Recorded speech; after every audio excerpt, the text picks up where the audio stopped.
Hello everyone, I'm Master Slowly. Welcome back to Doki Doki Fruits of the Literature Club mod. We are so back with this mod, as yes, this has been inconsistent for a while now, solely because of new games I've been playing, Sonic Race and Crossworlds, and just, what different games. I mean, I've been playing like all these different games and yes, I have my Switch. I'm holding it as a tablet. But yes, I've been playing these games on my Switch. Been playing Hollow Knight, Pokemon Legends ZA, Super Mario Galaxy 2. Those games on the channel at least. And yeah, I've been playing these games on the channel. And that's why the series has been so inconsistent, because I just been focusing on playing other games. That's it. I'm playing other games. But now I'm back with this mod ready to continue, and I hope you guys enjoy this for what it's worth. I hope you guys enjoy this mod series for what it's worth, as I do apologize for being pretty infrequent and whatnot. I do apologize for just me not making this terribly consistent playing this mod, but I hope you guys look forward to it and look forward to more mods from me in terms of Doki Doki, in terms of general content from me. I hope you guys look forward to it. I hope you guys look forward to more DDLC content from me, whatever it might be on. But let's go ahead and just get into the things here, And actually, let me go ahead and adjust this real quick.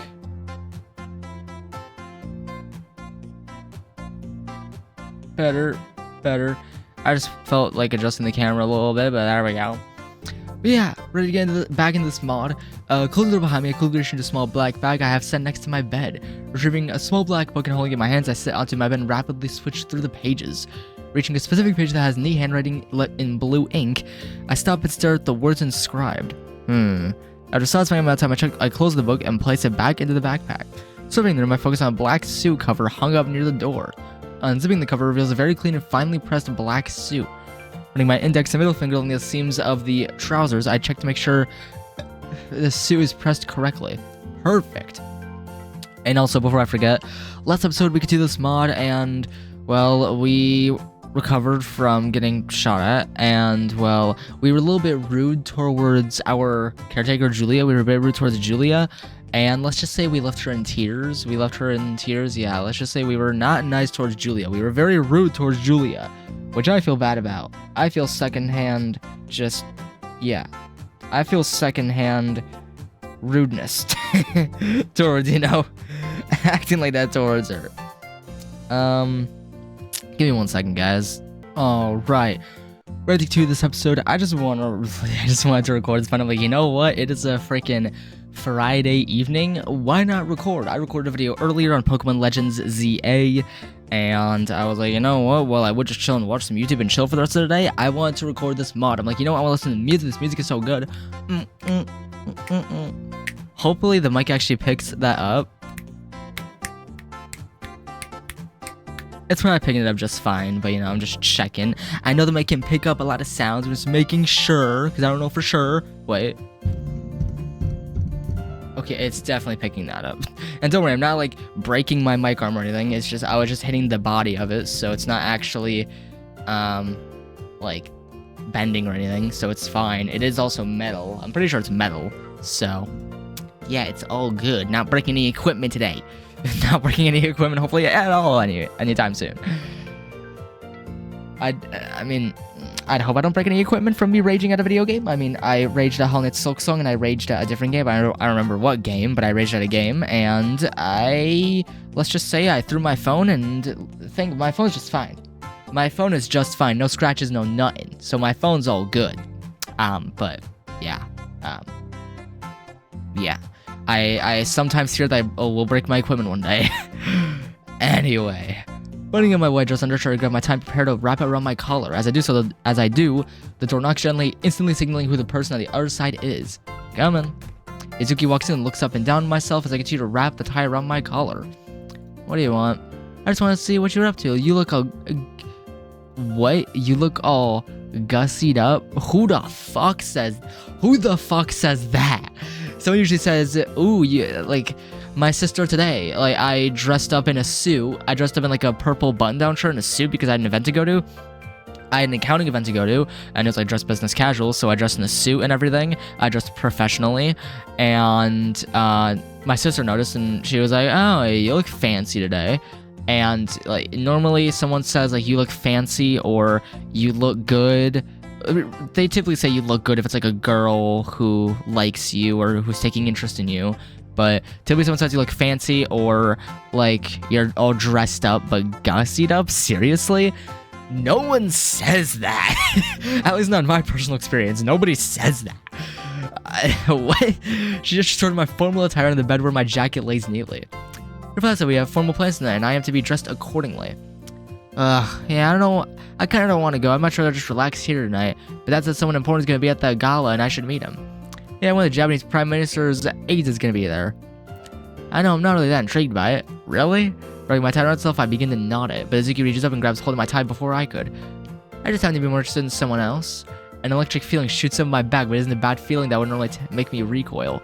It's a feeling that I oddly enjoy and feel at peace with. Strange. Natsuki knots my tie for me and tightens it against my collar. We both lock eyes for a second before my watch beeps and interrupts our moment. Alright, that's our cue to leave in a few here. Are you ready to go? She runs her fingers along my collar to make sure it's uniform. It looks like it. You're going in that? Yeah, my father said sometimes best to remain semi-formal or even casual at important events. It shows hospitality and familiarity to those around you. Whatever you say, woman. Well, look at you. You're going like you're the main attraction of the party. Reaching down toward the bed for my coat, I lift it with my left hand and pat near the left. Reaching down toward the bed for my coat, I lift it with my left hand and pat near the left breast area with my right hand. Okay. Natsuki reaches over with her hand and feels that area of the coat and pulls her hand away quickly. It conceals. You're always so protective. It's my job. Natsuki, do you now understand why I'm your bodyguard? I place both hands on her shoulders and guide her to sit down on the bed. She rests her hands in her lap and looks up at me worriedly. People want to hurt you and use you for their own gain. I know that you may not see it that way, but I do. I was made to see the severity of the situation constantly. I'm going to make sure no one tries to I don't even know if I should blur this. I don't even know if I should blur these words, dude. Am I supposed to blur these words? Am I just supposed to just not say them? I don't know if I should do both or just one thing. I should probably do both for the sake of YouTube. I mean, I'm not family friendly. I've admitted that to myself by now. I've admitted that on the channel by now. I'm not family friendly. I am not a family friendly creator. I mean, I try to be as family friendly as possible, depending on the video game. But if it's a game like this, I will swear. If it's a game like this, I will cuss. If it's a game like Pokemon, Zelda, Mario, or any of that, I will do my best to not swear. And if I do swear, I will censor it. I will do my absolute best to not swear while playing certain games.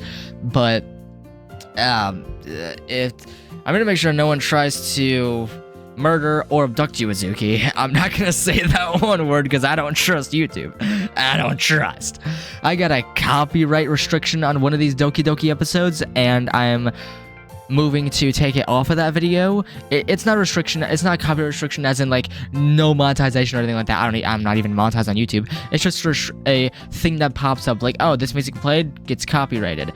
It's not a strike, nothing like that. It's just a copyright restriction that's just there, just to tell you, oh, this music is copyrighted, by the way. There's no restrictions on it, no visibility restrictions, nothing like that. It doesn't harm the channel. It just tells me that the music is copyright protected. So, yeah. But anyway, I can result raising my voice and immediately lower it. Tears fill Zuki's eyes, and she avoids eye contact with me by looking down at the floor. Oh, damn it, I made her cry. Good going, idiot. Kneeling to eye level with her, I tap on the floor with my index finger to think. I know why you do this. I know why you go to these lengths for me. It's hard for me to accept the truth of the circumstances. I know how bad this sounds, but I'm glad things are the way they are. The way things are allowed me to meet you. She looks back into my eyes as a small tear drips down her cheek. I feel horrible that you have to be on guard constantly, that you're always stressed that someone is going to hurt me. Izuki, I'm used to being under these conditions constantly. My training wasn't for nothing. I've been in the state of mind and focus more than I could think otherwise. I sometimes don't even know how to act when I'm not in focus. Placing one of my hands on hers, I look reassuringly into her eyes. I'm happy to be around you even if I'm doing my job. Thank you, Austin. She leans forward and wraps her arms around me. I do the same and gently pat her back. Alright, enough of this mushy crap. We have to get going. Right. Sitting in the back of the car with Zuki, I fasten my seatbelt, scan outside for anyone acting suspiciously. Everything seems to be good for now, so I reach up to the driver and tap his shoulder, signaling that he can depart. Leaning back into my seat, I look at Zuki as she innocently stares back. Her beautiful eyes calm me down strangely, but no matter what, I'm going to need to be on my toes. Especially since we're going to a huge formal event that a foreign leader happens to be present at. Izuki doesn't even seem to mind that he was going to be present. She was focused only on me. Makes me feel weird, considering I haven't been the nicest of people to her. I'll never understand a woman's mind, and to be honest, I don't think I want to. My thoughts are interrupted by a gleam of light that reflects off a label pin I have attached to my collar. I run my thumb across the very sleek and smooth design of it, and think about the security of the event tonight. The dignitary's security is going to be all over the place, which could create problems with how I do things for Azuki. Ashley and the director already reached out to the security detail and informed them of my attendance. They're gonna have their eyes on you, just don't do anything stupid. Her usual naggy briefing rings through my head. However, getting Azuki out in the case of an emergency is gonna be a hassle.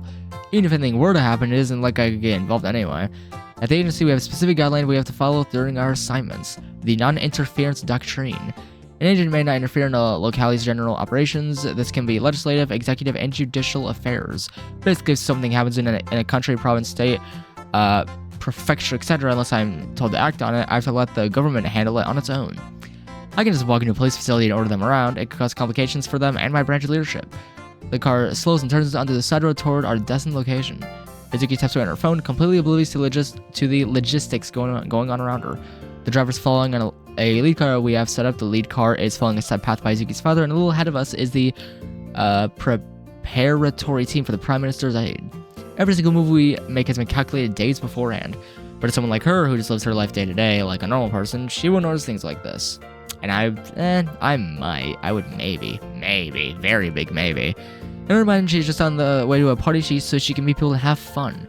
As we reached one of our predetermined markers, I cleared my mind and prepare for the night. Dude, the music. I can't help it, man. The music is so good. The music for this mod is freaking fantastic. Freaking fantastic.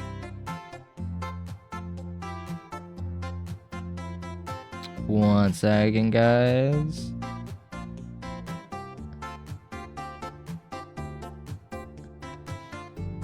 Alright. Anyway.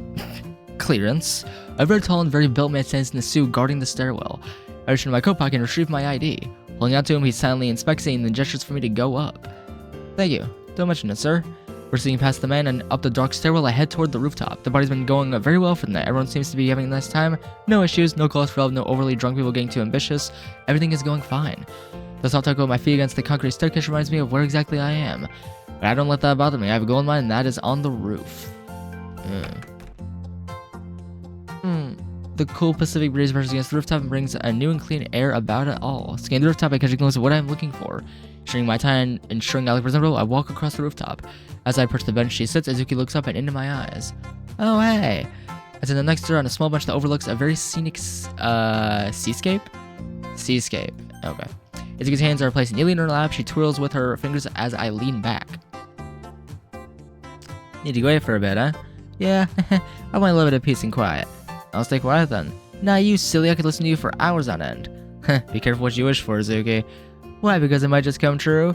Azuki scoots close enough to where our arms touch. She looks away, evidently trying to hide how red her face is. I keep my cold gaze out onto the landscape before us. Beautiful. Huh? Oh, the view we have from up here. Yeah, it's nice. I wasn't talking about that. A smug smile from across my lips as I avoid eye contact with the even more red-faced Azuki. Oh. Bruh? Yeah. Okay. I'll be honest, I am pleasantly surprised. I thought that we wouldn't be like this affectionate with Azuki, but damn. Wow. Okay. Sheesh. You know, I enjoy the calmness during times like this. She rests her head on my shoulder and looks out the scene with me. I'm not used to it, but I can't disagree. Well, maybe one day you can get used to it. Maybe one day. So I was meeting the Prime Minister's aide. It was cool at first, but I didn't find it appealing. He was very touchy and, I quickly talked with him and made my distance. I didn't feel too comfortable with him around. I see. It's not uncommon for something like this to happen. Azuki is a beautiful and talented idol. Her main popularity is in Japan, and I don't doubt that some of that nation's prominent officials have heard of her. And there are some very creepy older gentlemen around that would love to spend time with her. She was smart and did things properly before getting away. But the thought of some old man clearly unfit to behold someone like Azuki to touch her without her permission brings me an intense feeling inside I'm not familiar with. I tried to watch it all from my post and security would not allow me. It's probably for the best that I wasn't. Shifting my seat a little, I feel Azuki wrap her right arm around my left, clasping clasping me to her while she gets more comfortable on my shoulder. You know I'm not a damn bed, right? Don't think you just lie on me all the time like you own the place. You know, problem with it that one night. Her ludicrous smile resulted in me chuckling silently. What the hell is this woman doing to me? Can I stay here for a couple more minutes? I don't see why not. With that, she nuzzles into my shoulder and arm. After a few minutes of silence and comfort, my phone vibrates in my coat pocket, almost throwing me out of my break. Reaching into my coat with my free hand, I retrieve the phone and look at the text message sent. Austin, call me now. A message from Ashley lets in my phone and sends me into a state of alert. Natsuki turns her head and looks at me. Huh? Is everything okay? I'm not sure. I connect a small earpiece built in my suit to my phone and put it in my ear while calling Ashley.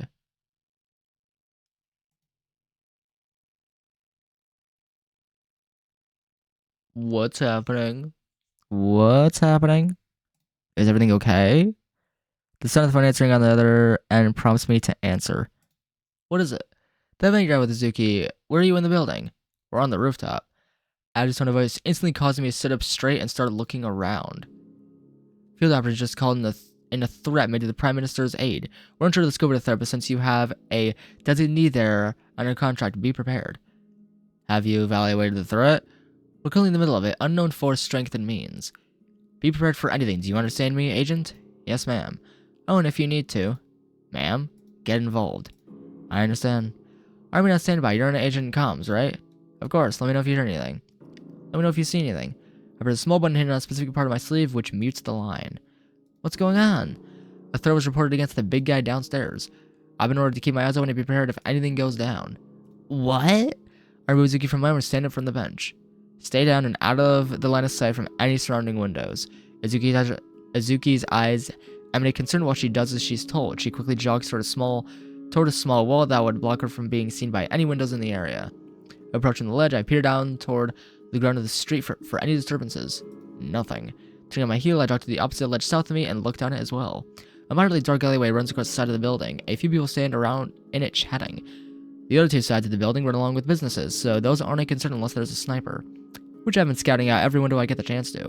If I was a sniper and I was planning to take out a high-value target in a venue like this, I would first one of the escape routes and get in a position that I could have a full view of them with. Next, I would locate any potential hazards that could compromise my position, the time of day, the traffic around, height and distance compensation, and where I am planning to take the shot at. Once I have a good position, I can sit and wait until I have a clear shot, unless I had a diversion in place that would perfectly line up the shot. Reaching back down to my sleeve, I press another built-in hidden button. A very quick static rings through my earpiece, and I hear several people speaking over the radio. Security acts as they should after a threat was reported. However, no manic or stressed-out voices. That's good. That means something bad has happened yet. I should probably get Azuki off the roof now. I've cleared everything and we have a window of opportunity to move. Approaching her, I gently grasp her arm and guide her to the rooftop door. She doesn't say a word and follows along perfectly. I would say this is definitely the most mysterious and, I guess, not really odd, but just different kind of Doki Doki mods I've played on the channel. I mean, I've played Doki Doki Within, Doki Doki World of Dreams, still waiting on Act 3, WOD Team, when is Act 3 coming out? Like, I want to play WOD Act 3, man. I really want to play WOD Act 3. I'm not gonna lie, I love Doki Doki World of Dreams, and I really want to play Act 3. I would love to play Act 3 on the channel, ASAP. I would love to. Really looking forward to Act 3 coming out. Because once the other acts come out, I will be playing them immediately on the channel. But I mean, I've played Doki Doki Get Out, Doki Doki, Wicked Witchcraft. While I may have not played a crap ton of mods on this channel, I have watched plenty of other YouTubers, like DokiTubers, let's play other Doki Doki mods. Like, I've seen Spark of Hope, I've seen so many other Doki Doki mods that I have not played on the channel, but I've seen numerous Doki Doki mods. A lot of good ones like Snafu, Spark of Hope is a great one, Love and Shyness. Like, this is definitely a very different mod in my opinion. It's on the odd end. It's very interesting, but also different. Closing the door behind us quickly, I look down the stairwell to ensure everything is still okay. I don't hear yelling, I don't hear gunfire, I don't hear anything that would cause me any immediate concern. Alright, say everything while I go downstairs and check everything out. Right, I won't move a muscle. Reaching my right hand into the left side of my coat, I grip onto the butt of my handgun, ready to draw at any time. Just going down the stairs, I make sure to keep my pace quick while listening to everything around me. Reaching the guard at the bottom of the stairwell, I remove my hand from my jacket and speak to him. You hear what's going on? Yep, we're in alert status right now. What about you? I know you're from them with some singer chick. What are you doing? Scouting, make sure nothing is popping off yet. Ah, I see. Where is she then? Let me worry about where she is, okay? Just keep doing your job here in radio if you see or hear anything. Yes, sir. Opening the door to one of the halls that lead to the main area, security's moving around just like they would normally. Rapidly looking between face to face of every person I see, I scan for any sense of distress, any sense of discomfort, or anxiousness. I don't see the aide from Japan around, so perhaps they moved him another location, I guess? I should check outside. Then again, I stay near Natsuki. I'm not going to be taking any unnecessary risks. If anything, the guards down here can hold back any preliminary threat if need be. While returning up the stairs, I start to hear the sounds I prayed to God I wouldn't hear tonight. Turning around to look down the stairs, the guards run to the door, and the guard runs to the door and walks into the main hall. My heart jumps and I instantly start to sprint back up the stairs. Izuki! Izuki! Throwing my legs as far and as high as I can, scale almost 4 steps a single stride. My heart completely burning inside, I make it to the top of the stairwell just as the door to the roof closes. Austin, do you hear that? Yes, we need to get out of here. Looking around, I focus specifically on the door. How do we get Izuki out of here without going through the main hall? The drain pipe! What? Izuki, stay right here. Do not go anywhere. Do you understand me? Compliantly, she nods as I dash out the door on the roof. As I sprint across the rooftop, I look around the windows to ensure there aren't any snipers still. When I get to the ledge with the drainage pipe, I check the alleyway, which is now empty, no doubt due to the sudden gunfire. Kneeling and expecting the pipe, I can wrap both of my hands around it without any worries. Next, I dash back to the door and pull Izuki out of the building. What are we gonna do?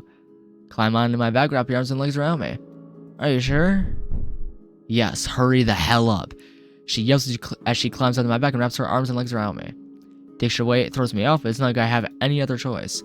I kneel toward the pipe and turn my back outward. Hang on. We're going down from here? It's the only thing I can think of right now. There's shooting going on downstairs. Okay.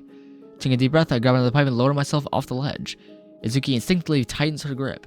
The weight of her wrapped around my torso makes this much more difficult to keep my strength on this. I'm rather high from the ground, so I need to make this quick.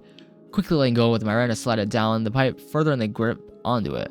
I repeat with my left hand and slowly make our way down the wall. How far away from the ground, Austin? Don't look down. For the love of God, don't look down. If she looks down right now, she's going to panic, and I don't think I can hold the both of us up if she starts to freak out. I have to distract her somehow. Izzy, can you do me a favor? What is it? Right here, there's an earpiece in it. Press the second black button on the bottom of the cord. She uses her left arm, which is wrapped around my neck, to locate and press the button. From what I've been able to gather from the radio and my frantic decision-making, there are multiple shooters. No known number yet, but at least 3. But all of a sudden, a familiar female voice emanates from the earpiece. Austin, where are you? I'm in the middle of getting Izuki out of the building. We have confirmed there are at least 3 shooters that are attacking the northern end of the building.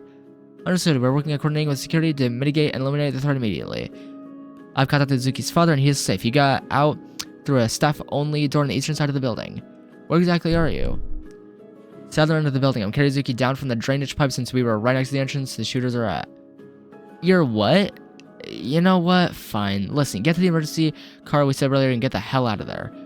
You don't have to tell me twice, ma'am. The line goes quiet again shortly after. Izuki grips onto me tighter as I continue to descend. I can feel her heartbeat through her chest. She's completely terrified. I may be a little worried about her safety, but she won't be brought to harm. I will make sure of that. Are you doing okay? Huh? Why did I ask that question? Trying my best to keep my voice calm, I answer Izuki in a reassuring voice. But underneath that, I am struggling. Izuki isn't heavy by any means. I have no problem carrying her. However, doing exactly what I am doing with added weight on you gets straining after a while. I feel my muscles shaking and straining vigorously to keep me and Izuki suspended. But slowly and surely, we're making considerable progress. About another 20 feet to go. I know you're getting tired. I can feel it. Don't worry about it. Just keep your focus on me and don't look down. She buries her head in my shoulder and averts her eyes from below us. Oh, jeez. After a solid minute of my muscles intensely screaming at me to alleviate the pressure, we isn't safe enough to drop. Hold on. I'll let go of the pipe and drop to the ground using my feet and knees to break the fall.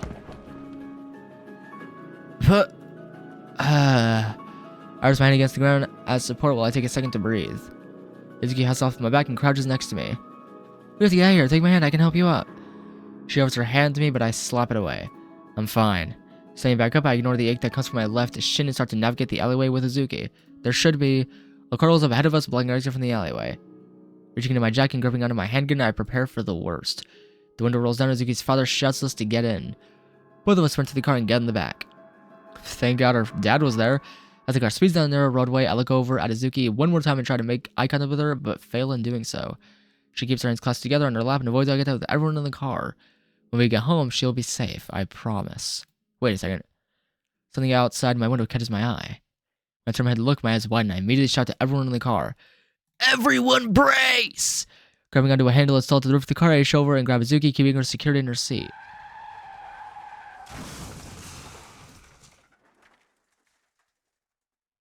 What the fuck?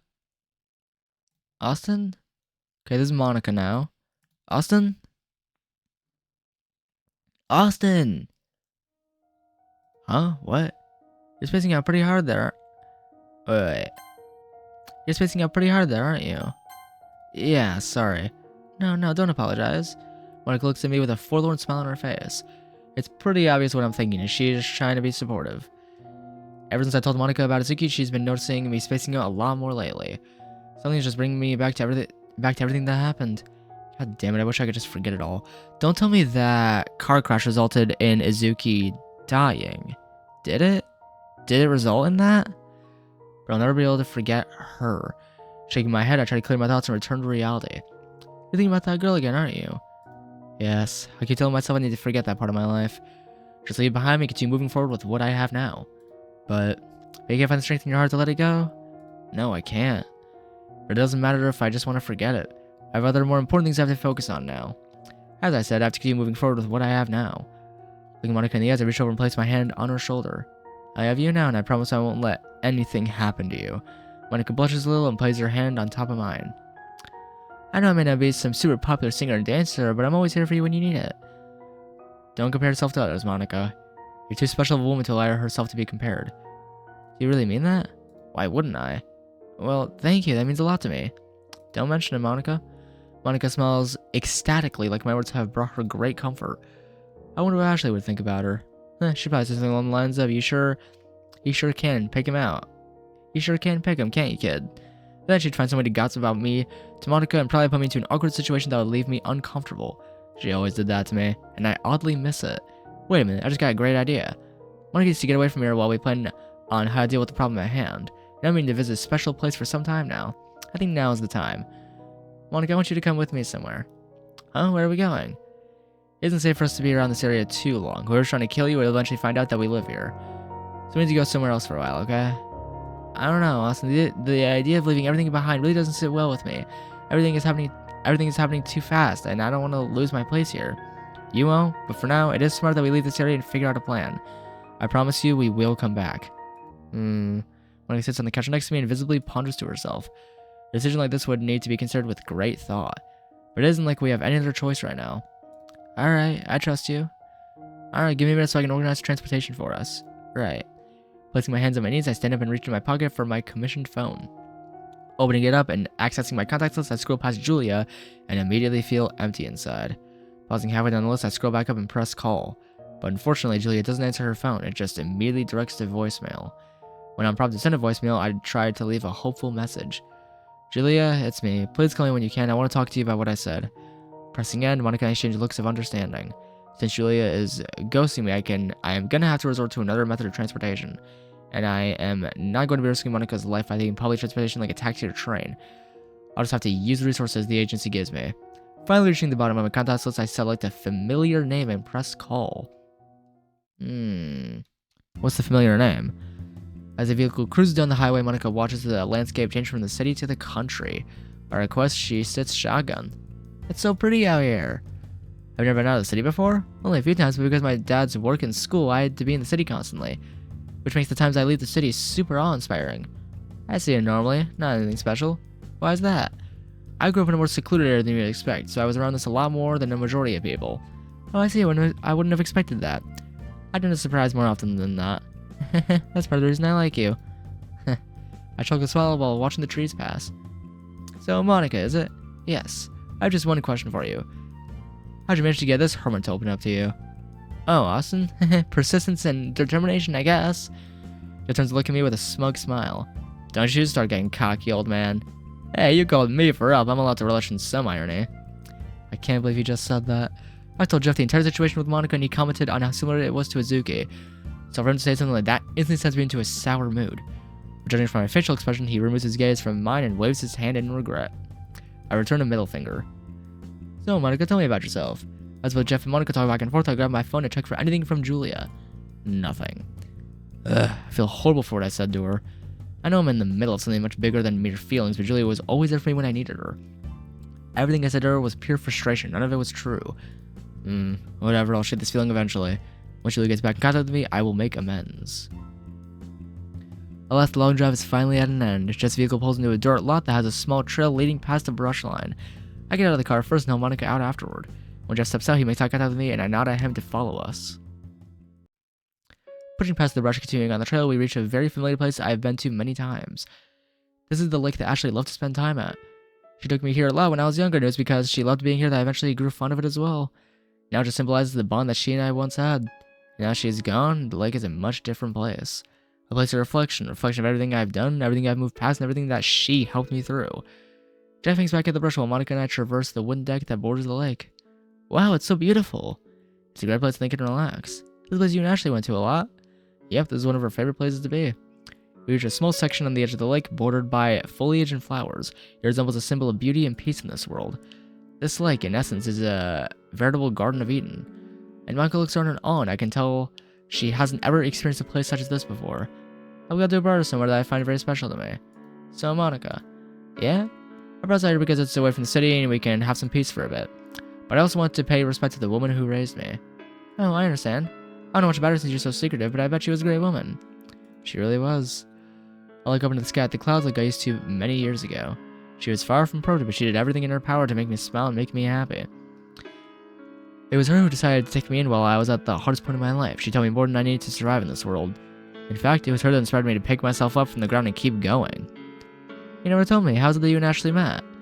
Sighing and looking back down at the water before us, I repositioned my feet and leaned against the banister. My father did a lot of bad things when I was in his care. He beat me to near death hundreds of times, locked me in a pitch-dark basement, starved and dehydrated me for days on end, tested experimental chemicals and drugs on me. There's much more I could go on about. Law enforcement caught wind of his activities and raided our home. During the raid, he fled and left me behind to die. What? How could anyone do that to their son? You'd be surprised what some parents will do to their offspring. What will happen next? It turns out that during the raid, I was discovered in a near unstable state. 2 women led the raid and decided to take me into their care. Those women were Ashley and Julia. Monika raised an eyebrow and placed her left hand on her hip, intrigued about my origin. I can see the pieces falling into place. Do you now? Monika shares a silent gaze. I'm sure she now knows how I became who I am today. Well, do you want me to say a few things? Yeah, I feel it's probably best right now. Alright, I'll give you some privacy. Monika turns and starts to walk away, but I reach out and catch her hands before she leaves. Huh? I want you here with me. Monika smiles and intertwines our fingers, stepping back by my side. Alright, here I go. Hey, Ash, it's me. I know I haven't been here in a while, and if you were here, you would have probably kicked my ass for not visiting. But I want to thank you for everything you've done for me. You gave me a lot of support that honestly I still hold dear to this day. And after everything that's happened, you still gave me the confidence and motivation to keep going. I feel a sting of tears gnaw at my eyes, and my voice begins to crack. Damn it, come on, Austin, don't start crying here. Through the burn of my throat, I suppress those feelings and try to regain my bearing. I'm sorry. I never got to say that to you, and I wish I could have said it while you were still alive. Thank you for everything, Ashley. Monika rests her frame on my shoulder while gripping tighter onto my hand, providing some comfort to my moment of emotional vulnerability. I want you to meet someone, Ashley. The girl sitting next to me is my girlfriend, Monika. She means a lot to me, just like you do. I wish you could meet her. Hell, maybe you could have even helped us with the situation we're in. Because if you were here, you'd know exactly what to do. But this is why you trained me, so I can handle my own problems and deal with them like the man you made me. I won't let you down, Ashley. I turn to Monika and look her in the eyes deeply. And I won't let you down, Monika. She wraps her arms around my neck and hugs me, a few tears dropping from her eyes. That was beautiful, Austin. I've never seen you that emotional. It even made me start tearing up. Rolling Monika's back, I noticed Jeff standing across from us at the brush as he was earlier. Hey, would you mind staying there for just a sec? Yeah, sure. Thanks, I'll be right back. Patting her on the back, I walk past her and toward Jeff. When I finally get within whispering distance of him, I both lower and soften my voice. So what's the plan? I have no idea. If things get serious, I may need to ask you to watch over and take care of Monika while I handle things. On your own? I don't have any other option. Why'd you have to go off on Julie and ruin your privileges with her? I can go without the goddamn lecture. Fine, fine. Since I owe you one, I can do that for you. He looks past me toward Monika, but I stand in front of his view to maintain his attention. But no one lifts a finger on her. Am I clear on that? Crystal. At least let me go off on you for getting involved with a contractee. Listen, Natsuki was a special case. Whatever it was, you violated several policies getting into a relationship with her. They can get in the way of my job. Are you sure about that? I want you to think long and hard about that next chance you get. Why are you even bringing that up right now? I find myself raising my voice and forcefully having to tone it down when Monika glances over at us. I don't want you to make the same mistake you did with Zuki here. I tell Monika it's extremely special to you. I have my hand in front of him to interrupt him. I understand what you're trying to say. I'm going to defend Monika and do whatever I can to end this madness. Whatever it takes, Jeff. Good, I'll do whatever it takes to help. But I'm not as surprised as I used to be when I was in the agency. I wouldn't ever ask you to do more than watch over Monika if something were to happen. Then I'll be more than happy to do that. What do you have planned? Honestly, nothing. But I need to get access to records that were filed around the time I was protecting Izuki. These people think Monika is her, and I know there's information about them somewhere there. How do you plan to get that? That's an entirely different ordeal. Only Julia would have access to those kinds of archives. I raise my hand to my chin and ponder. Miyuki, her assistant. I can get the records through her. That sounds good. What are you going to do when you find that information? Figure out how to locate the group and use the agency to take them out. And yeah, I suppose they will do that. What are the 20 questions? You're forgetting the 1x4 rule. You need to have everything planned out, Austin. Come on, man. Even I know that.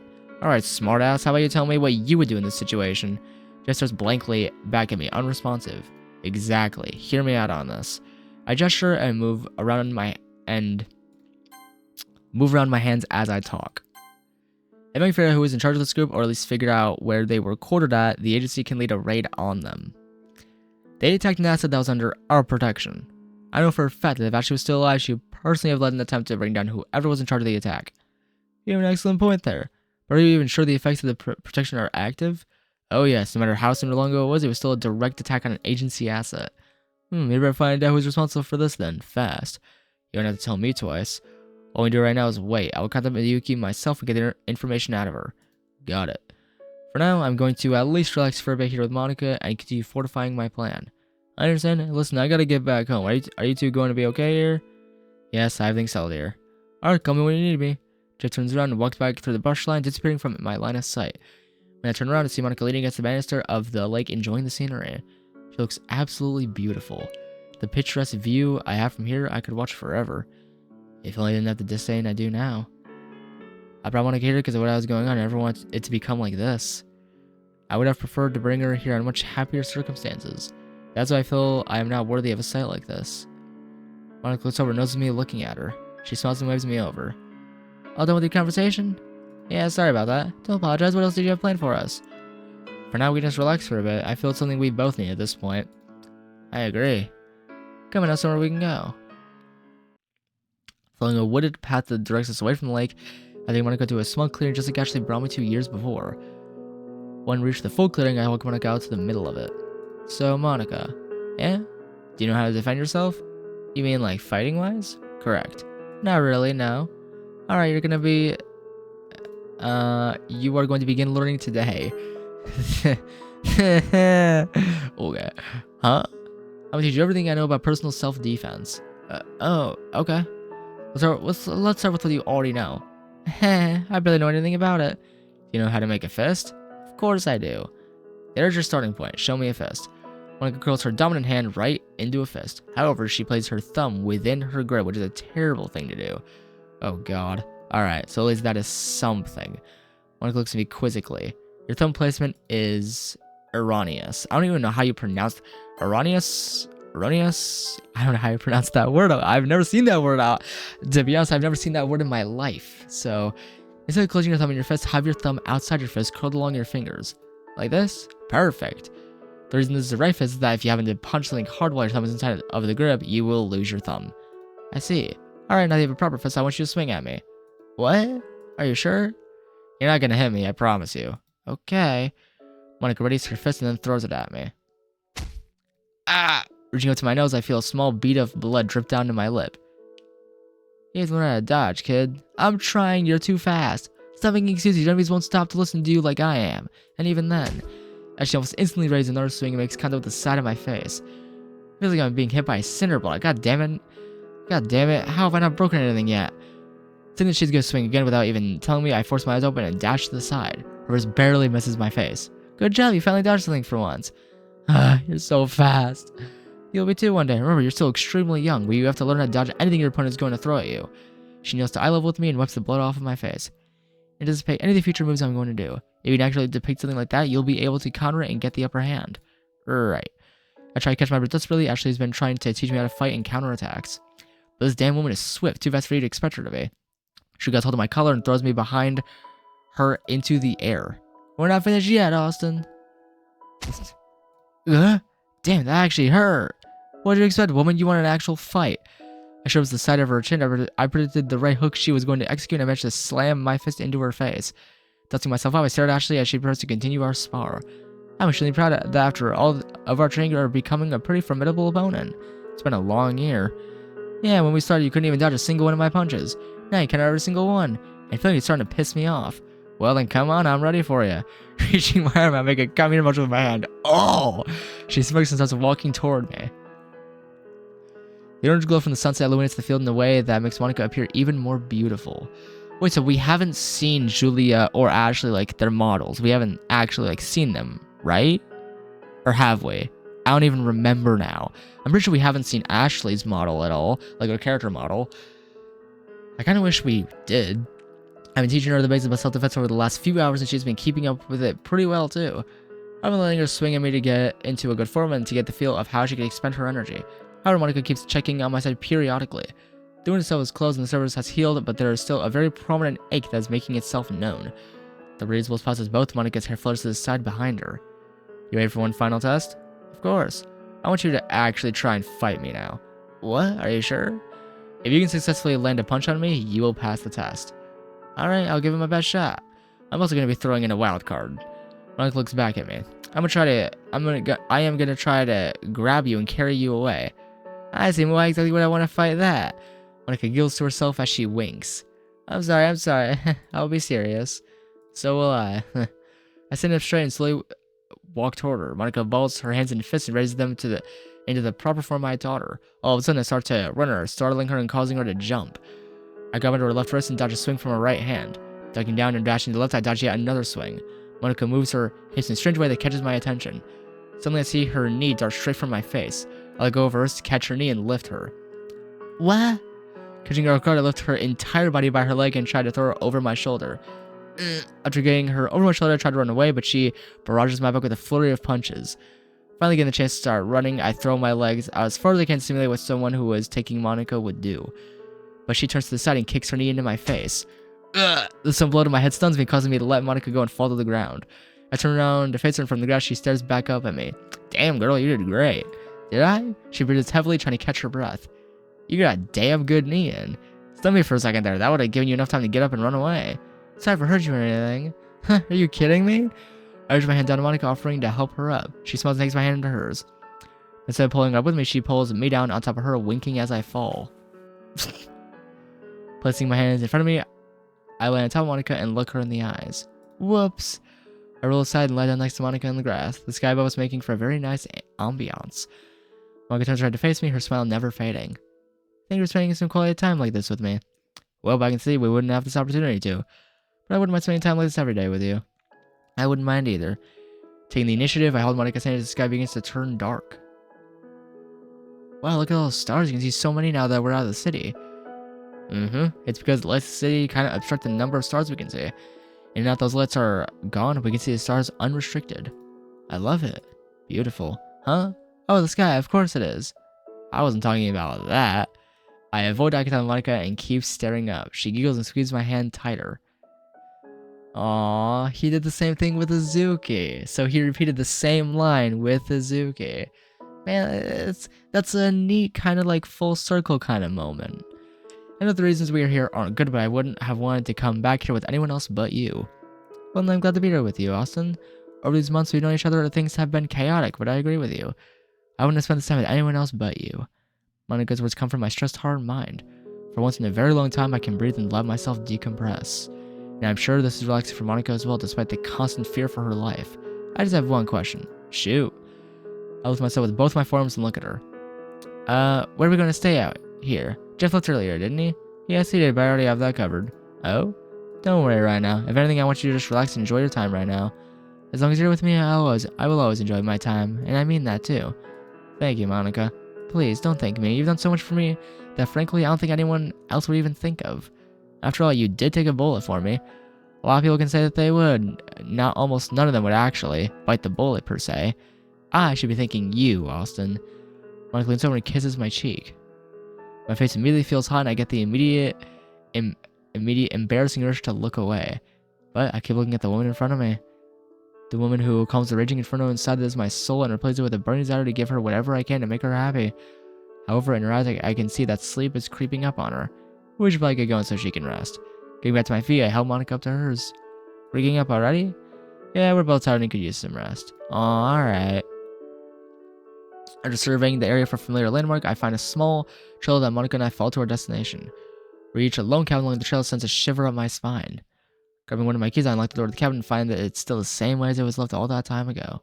I'm almost compelled to say I'm home and wait for a response. But as sleeping idea that is, I know I won't get one.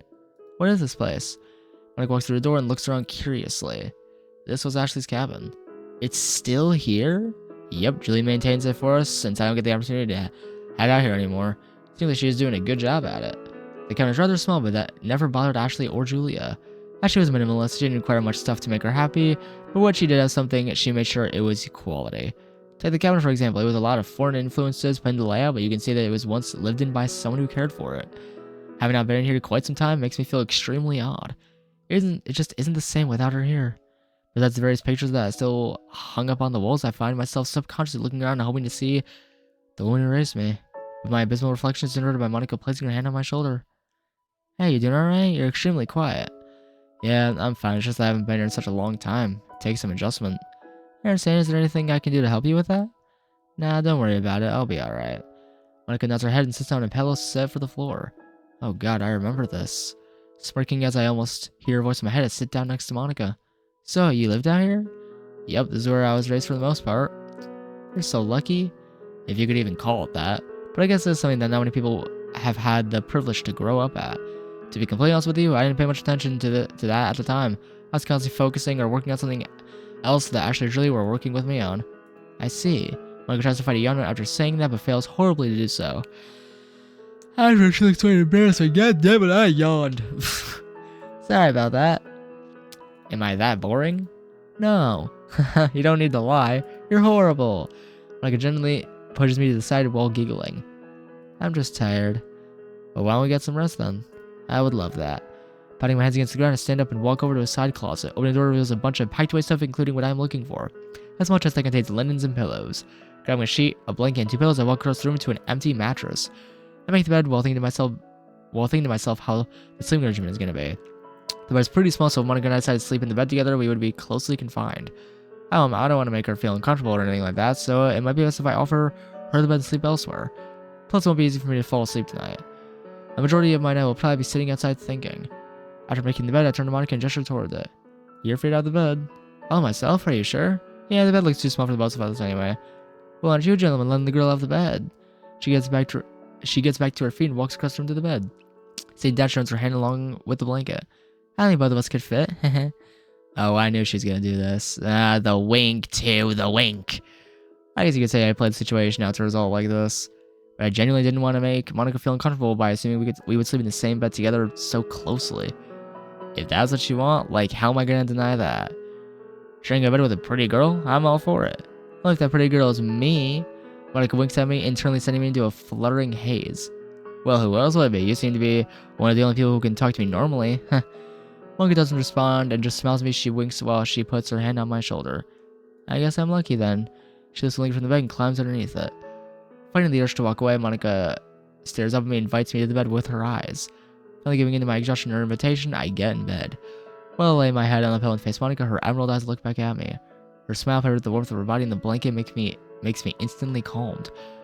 I reach over to her and rest both of our foreheads together. Her lips inches from mine, we share a kiss. Aww. Aww. Aww. An electrifying feeling that comes from my heart courses through my veins. This feeling I'm not used to at all, but I love it. It's because of Monika, my feelings for her burn intensely from our kiss. The resolve I have to for this woman is further reinforced, like I have a brand new fire inside to see Monika through this. Never pulling our heads away, we look into each other's eyes and continue kissing. Damn, how long? Wait, y'all making out now? Monika lies quietly dreaming beside me while I stare at the ceiling. The only sound that can be heard are the crickets outside. Even right now, my mind is calm and quiet. It's been quite a while since I was able to de-stress like this. Well overdue, too. But I suggest I should go ahead and do that walk I'd planned. Looking back at the sleeping beauty beside me, I slip out of bed and get dressed, being as quiet as possible so I don't disturb her. Covertly sneaking out of the cabin, I close the door behind me and drop down to the ground. Both my hands in my pockets, I turn to my left and start trailing down a small dirt path. The path leads me down a decline toward the field Monika and I had been earlier. But that isn't my destination, neither is the lake. I want to take a walk compared to my warding to Miyuki, being that she is more likely to help me than Julia. Even if Miyuki can't help me, I'll find a way around this. I need to have a plan for this.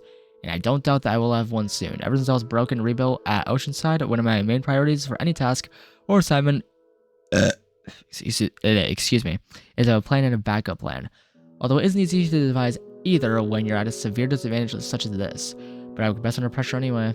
After about a solid 10 minutes of pacing back and forth, I finally have my general approach from Miyuki. Pulling on my commission phone, I located Julia's office number and dialed an extension code that forwards to Miyuki's cell. Hello? Miyuki, it's Austin. 4219, why are you calling? I need to ask for help. I know, strange that I'm calling you and not Julia. Well, yes, it is odd, but I'm listening. Julia and I had a falling out. I really need help with something that's going on. Ah, so that is why she left. What? Julia came to the office, filled out a leave form, and took a personal vacation from duty. Oh, shit. We really hit her in the feels then. Damn. What? What? We really hit her in the feels then. Jeez. Oh my god. We hit Julia in the feels. She just left the job. So, I mean, to be fair, we were a dick to her. We were a jackass to her, but still. Wow. God damn it. I'm more than happy to help you. What do you need? I want to look up some records for me. I'm not at the office right now. I left a few hours ago, but I can check it for you in the morning if that's okay. That's perfectly fine. I need you to look up any records under my service tag for the assignment code 86901. Or 01. Whatever. And specific you want in regards to that? The records will be about someone I was contracted with a while back. I was out of security for someone who is under company protection. You read what happened during the assignment, and I have reason to believe the people involved in that are making a resurgence after me. Wait, what do you mean after you?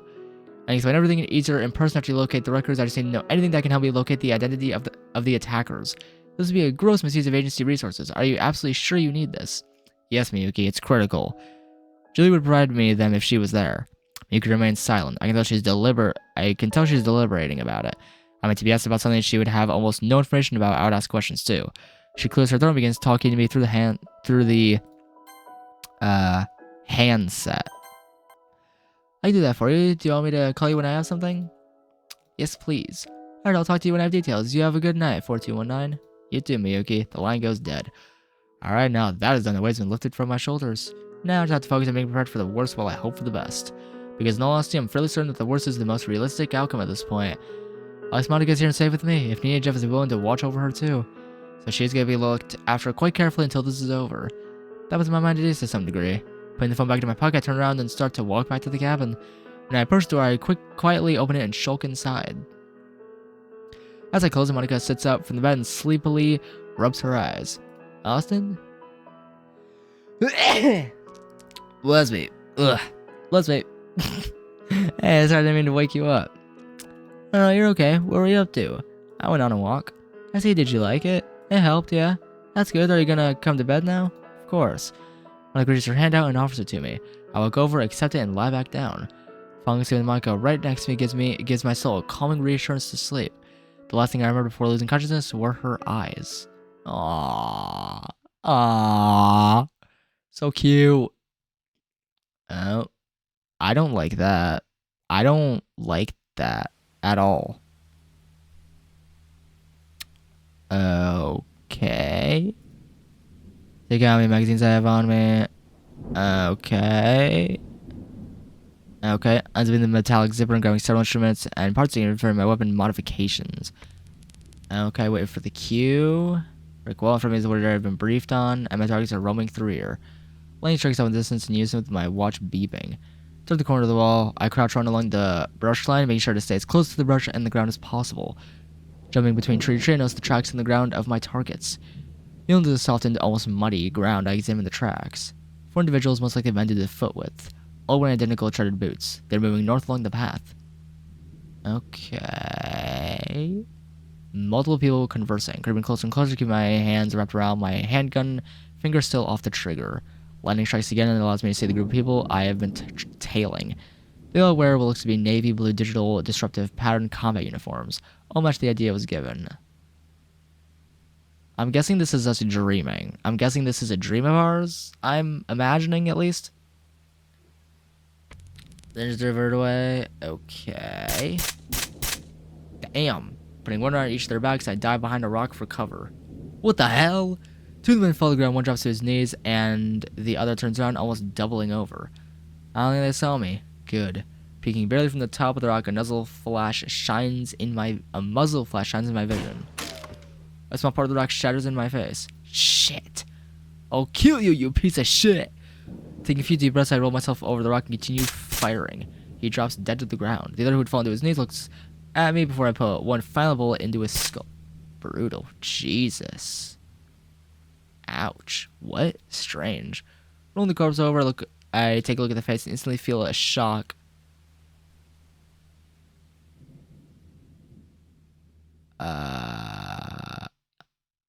Monika? Throw myself in the laying speed, I can't seem to control my breathing. Whew. My heart rate skyrockets and almost deafens me from anything else. My blood aversion caused my anxiety only rise as I struggle to look around me. Still panicking, I look around the room and realize that I am in Ashley's cabin. The relief I feel helps slow my heart rate and calm my breathing, and then I remember Monika. The bed is empty. Where is she? Where is she? Getting out of the bed, I look around the room frantically. Quickly walking to the front door, I open it and scan around me. But right before the door on the wooden porch that is lifted off the ground, Monika sits down and stares up at the sky. Oh, Austin, you're awake. Yeah, I'm awake. She's right here, thank God. My heart aches from the sudden surge of panic I just put myself through. But now that it's over, I just have to let myself calm down. That's crazy. Yeah, just the what the hell? Like shooting. Oh, the crazy dream. How'd you sleep? I slept fine. That is a massive understatement. And also a massive lie, because clearly you are not okay. You did not sleep well. You kind of had a nightmare where you killed Monika. Maybe you should be honest with her so that your relationship can be healthy, and also that she can maybe help you through this, console you, and, be kind of your therapist. Maybe your romantic partner, you're supposed to be honest with them. In my opinion, having a romantic relationship, I've never been in one before. I am not in one currently. But when you're in a romantic relationship, communication is the biggest thing. Communication is pretty much like the biggest thing in a relationship. So, landing with myself, Monika, I encourage myself internally to ignore the nightmare. What about you? How did you sleep? I slept very well. I wonder why. Monika responds with a playful giggle. So you're tired of watching the clouds? Yep, I woke up a little early this morning, and after doing a few things, I came out here and just had to look up to the sky. That sounds relaxing. It really is. So what's the plan for today? I'm waiting on a call from someone. As soon as I get it, I'm going to get some things from them. Am I going to be staying here? I want to ask you about that. I want you to be safe no matter what, and that would depend on whether I have you go with Jeff for the day or stay here alone. Well, are we super far away from the town? Correct. If I went with Jeff right now, I'd only be going back into town. I think that would cause more of a concern there than if I stay here. Plus, I wouldn't mind a little alone time in a nice place such as this. Alright, that's what we'll do. But let me get some new clothes, and then I want us to continue what we left off yesterday. You had a great start with just the basic self-defense. Today, I'm going to help reinforce that by introducing some more advanced techniques. I can't feel excited about that. Feels like I continue to teach her more and more about how to defend herself. Because if anything were to happen and I'm not around, she will be expected to fight back. Monika's a tough girl, and she wouldn't let anyone harm her easily. This is just to solidify her resolve and my own. I will sleep much better at night knowing this. But in the middle of my instruction, my commissioned phone starts vibrating in my pocket. Hold on a moment. Alright, it's my hand selected for Monika that we are taking a break. with my other wrist in my pocket, grabbed the phone, flipping it open and answering the call. Hello? 4219, it's me. Miyuki, you got anything? I have some information. But you would have to come and look for yourself to see if it's useful. Roger, I'll be down there in a few hours. And call and send Jeff a text message. Is that cute to leave? It will be soon. Jeff is already on his way over. I just let him know that I'm ready to go as soon as he gets here. So we have a little more time, right? Yeah. Then why don't we take a break and read something? I'd love to. And that's where I'll end this episode. I think that's where I'll end off this episode. Yeah, I want to, trust me, I want to keep playing. I want to keep playing this mod so badly. I want to keep playing this mod so damn badly. But I will continue this later. When I next get the chance, I will resume this mod, record it when I want to. Of course, there are games like Legends EA, Samurai Galaxy 2. Those are games I want to play, so we'll see how frequent I continue this mod. I will continue it. Don't worry. I will continue and finish this mod. I will. I refuse to not finish this mod. Like, any playthrough I begin on the channel, I refuse to not finish. I will finish every LP I begin on this channel. Any LP I begin, I will finish. So yeah, Dead Cells, I will finish that. I will be live streaming Dead Cells at some point. I'll be live streaming Dead Cells for the finale. But yeah, if you guys enjoyed this one, Doki Doki Fruits Literature Club mod, be sure to leave a like down below if you enjoyed this one. Be sure to subscribe if you are new and you want to see more of this mod or other gaming content from me on this channel. If you want to see Nintendo stuff, just general gaming from me, be sure to subscribe so that you don't miss out. Click on that bell, click on all, so that you're notified whenever I post a video, so that you don't miss out on my content. I hope you guys enjoyed this one and look forward to the next episodes of onwards and protect Monika and just see what's up as we get files from those guys who attacked Izuki, and hopefully we can take them down and protect Monika. And hopefully we get a good ending out of all of this. I hope you guys enjoyed this episode. See you all next time in Doki Doki Fruits Literature Club mod as we continue onwards and see what is up ahead. See you all next time on Fruits of the Literature Club mod. See you all in the next one. I'm loving this. Trust me, I want to record more, but yeah. I'll see you guys in the next one. Peace out.